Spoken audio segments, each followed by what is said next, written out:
हरिओम. योगदास श्री जयगणेश जोशी यांनी केलेले आत्माराम या ग्रंथाचे हे निरूपण.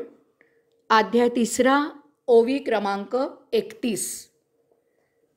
माया झाडिता कैसी झाडावी, तोडून कैसी टाकावी, येथे विचारे पहावी नाथिलीच हे. माया आपल्यामधून झाडून झटकून दूर कशी टाकावी, माया आपल्यापासून तोडून दूर कशी फेकावी, याचा विचार करता असे लक्षात येईल की येथे माया असे काहीही प्रत्यक्षात अस्तित्वातच नाही. आता जे मूलतः उपलब्ध नाही ते झाडावे किंवा तोडावे किंवा दूर कसे करावे. सद्गुरूच्या सत्संगाने आपल्याला ज्ञानयोगाने जाणून घ्यावे लागते की माया असत्य, भ्रामक, मिथ्या आहे. ती एक केवळ भावना असून तो आपल्या मनाचा खेळ आहे. ती प्रत्यक्षात नसून ती एक मानसिक कल्पना आहे. यासाठी ज्ञानयोगाला पर्याय नाही.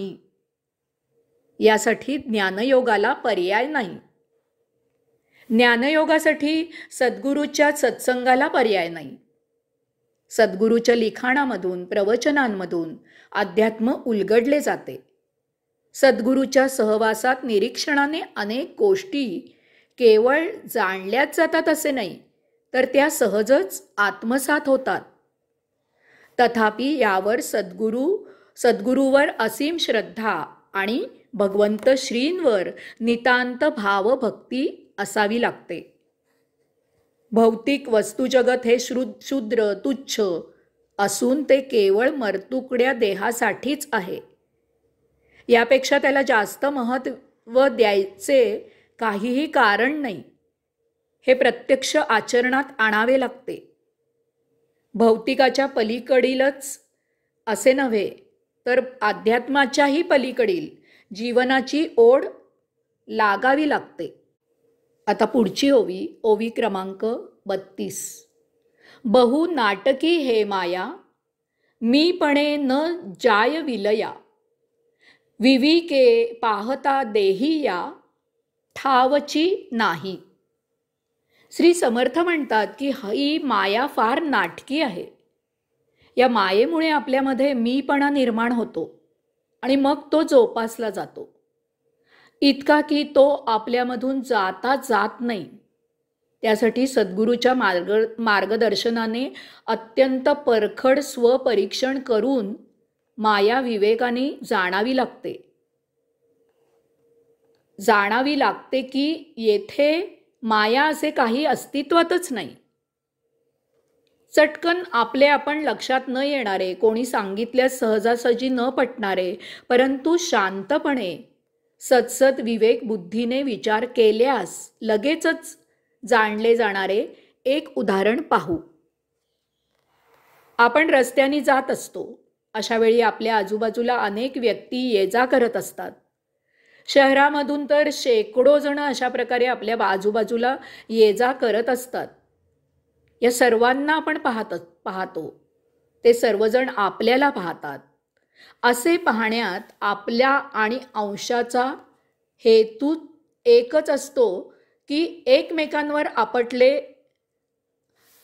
असे पाहण्यात आपला आणि अशांचा हेतू एकच असतो की एकमेकांवर आपटले न जाता आपल्याला पुढे जाता यावे. याचा अर्थ रस्त्याने जाता येता एकमेकांकडे पाहण्यात वैयक्तिक भाव मुळीच नसतो. येथे एकमेकांबद्दल कसलेही विचार उद्भवत नाहीत. येथे फक्त एकमेकांची जाण्या येण्याची सोय, सुलभता, संरक्षण इत्यादी असते.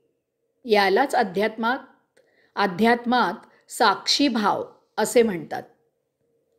असा साक्षीभाव सजीव किंवा निर्जीव अशा प्रत्येक घटनेत, प्रत्येक गोष्टीत, प्रत्येक बाबतीत जोपासला गेला तर तेथे माया अस्तित्वात असू शकत नाही. जो तो वस्तू जगताचा आणि एकमेकांचा केवळ जीवन जगण्यापुरताच उपयोग करू लागेल, तेथे उपभोग असू शकणार नाही. अशा वेळी केवळ काही फूट पलीकडे गेल्यावर जर कोणी आपल्याला विचारले की आत्ता आपल्या बाजूने जो अमुक गेला त्याला आपण पाहिलात का?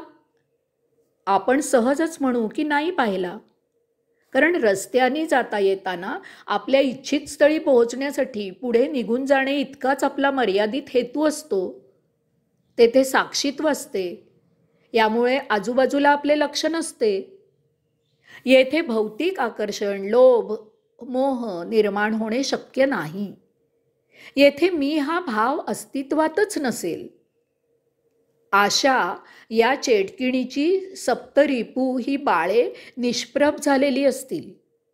येथे बुद्धी, स्मृती, मन, देह जगण्यापुरताच विचार करतील. म्हणजेच येथे यामुळे माया निर्माण होणे शक्य नाही. यालाच श्री समर्थांनी येथे विवेक असे म्हटले आहे. कथा कादंबरी वाचताना, ऐकताना किंवा नाटक सिनेमा पाहताना त्यामध्ये समरस व्हायचे नसते. साक्षी राहून त्याचा केवळ आस्वाद घ्यायचा असतो. परंतु त्यात काही दुःखद प्रसंग आला की रडू येते आणि सुखद प्रसंग असला की उचंबळून येते. त्यावेळी हे सर्व भ्रामक, मिथ्या, मायावी आहे. हा विवेक, संयम, तारतम्य राहत नाही. श्री समर्थ म्हणतात की जीवन जगताना, वस्तू जगत वापरत असताना, कुटुंबात किंवा समाजात वावर करताना जर साक्षीत्वाचा विवेक बाळगला तर तेथे माया निर्माण होणार नाही. मीपणा निर्माण होणार नाही. सप्तरिपू निर्माण होणार नाहीत. या योगे एका सत्याची जाणीव होईल की येथे माया असे काहीही अस्तित्वातच नाही. जे आहे ते केवळ वास्तव जीवन आहे. त्यात साक्षीत्वाने जगायचे आहे. आता अत्यंत परखडपणे भौतिकाचा उपयोग फक्त देह जीवित ठेवण्यापुरताच केला जाईल. हरिओम.